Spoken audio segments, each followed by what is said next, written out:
सुनंदा अपने पिता की इकलौती बेटी थी, नाम के मुताबिक देखने में भी बहुत सुंदर थी। जब वह अपने ससुराल गई तो उसे उसके मुताबिक ही सब कुछ मिला। किंतु आजकल की लड़कियों को अधिक टोकना, समझाना, अपने मन के मुताबिक चलाना सासू माँ को अब कहाँ रह गया है। एक कहावत तो आपके सुनी ही होगी, जो किया बहू से टकरार, खो दिया उसने बेटे का प्यार। इस कहानी के मुताबिक सुनंदा की सास सुनंदा को हमेशा समझाती, बहू ऐसा करो, ऐसा ना करो। नई नवेली बहू को थोड़े ही दिनों में अपनी सासू माँ से चिढ़ पैदा होने लगी। इस प्रकार यह सिलसिला आगे की ओर बढ़ता गया। एक दिन सुनंदा के घर कुछ मेहमान आने वाले थे। सासू माँ बोली, बहू आज कुछ अच्छी अच्छी व्यंजन बनाओ और मेहमानों के लिए चाय नाश्ता का इंतजाम भी अच्छी तरह से होनी चाहिए। बस अब क्या था, इतना सुनते ही सुनंदा गुस्से से लाल हो गई। उसने जल भून कर उस दिन तो काम किया, लेकिन उस दिन के बाद सुनंदा ने चाल चलना शुरू किया। सास जैसा कहती वह ठीक उसके विपरीत करती थी।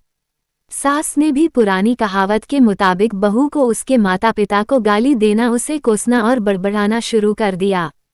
दोनों सास बहू में आनाकानी हमेशा चलता रहता था। एक दिन सुनंदा अपने पिता के घर रोती पिटती पहुंच गई। वह अपने पिता से बोली, पिताजी आप तो डॉक्टर हो, मुझे कुछ ऐसी दवा दीजिए जिसे खिलाकर वह बुढ़िया गूंगी हो जाए, क्योंकि वह मुझे गंदी गंदी गलियां देती हैं। इस पर पिताजी कुछ सोचते हुए बोले, बेटी मेरे पास एक ऐसी दवा है, लेकिन ये कड़वा है, वो आसानी से नहीं खाएगी, इसलिए मैंने एक युक्ति सोची है। तुम हर रोज 1 महीने तक ये दवा अपनी सास को खाना में मिलाकर खिलाती रहना। ठीक 1 महीने में वह पूरी तरह गूंगी हो जाएगी। लेकिन हाँ, ये दवा थोड़ा कड़वा है, इसलिए तुम खाना इतना प्यार से खिलाना कि उसे पता ही ना चले। दवा लेकर सुनंदा खुशी खुशी अपने घर आई और पिता के कहे मुताबिक अपना काम शुरू कर दी। अब सास जो कुछ भी कहती उसे वह मानती और उलटकर जवाब भी नहीं देती, क्योंकि वह जानती थी कि बुढ़िया तो अब महीने भर में गूंगी होने वाली है, बोल ले जितना बोलना है, उसके बाद वह चैन से रहेंगी। अब हर रोज वह प्यार से चुटकी भर दवा खाना में मिलाकर प्यार से माँ जी को देती थी। माँ भी समझती शायद इसके माता पिता ने इसे समझाया बुझाया है, इसलिए ये लड़ना झगड़ना बंद कर दी हैं।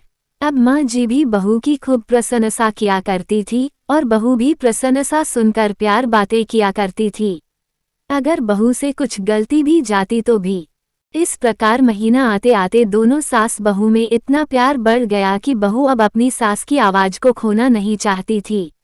एक दिन फिर उसी प्रकार सुनंदा रोती पिटती अपने पिता के पास पहुंची। पिताजी बोले, अब क्या हुआ? सुनंदा बोली, पिताजी अब क्या होगा, मेरी सास बहुत अच्छी है, मैं उसकी आवाज खोना नहीं चाहती, वो मुझसे प्यार से बात करती है। अब मुझे कोई ऐसी दवा दीजिए जो कि मेरी माँ जी को दिया हुआ दवाई का असर काट सके और वह गूंगी ना हो पाए। इस पर पिताजी हंसते हुए बोले, बेटी तुम रोना धोना बंद करो और खुशी से रहो। जो दवा मैंने तुम्हें दिया वह कोई दवाई नहीं था, वह रिश्तों में घुली कड़वाहट उतरने की तरकीब थी। अगर मैं ऐसा नहीं किया होता तो तुम शायद आज नहीं सुधारी होती। बेटी इसी प्रकार यदि तुम अपनी सास के साथ अच्छे से रहोगी तो वह भी तुम्हें अपनी बेटी के समान प्यार करेगी। अब सुनंदा को सारी बातें समझ में आ गई थी, उसे अपनी गलती का एहसास भी हो गया था। वह वापस अपने ससुराल चली आई। इसके बाद दोनों सास बहू प्यार से रहने लगी, उनके बीच स्नेह और अपनापन का भाव आ गया और घर खुशियों से भर गया। तारांकन। आशा है कि ये कहानी आपके दिल को छू गई होगी। यह एक सच्चाई है, अगर बहू अपने सास का प्यार पाना चाहती है तो उसे भी अपने सास को स्नेह देना होगा। जिस घर में सास बहू में स्नेह होता है वहाँ हमेशा खुशियाँ आती हैं।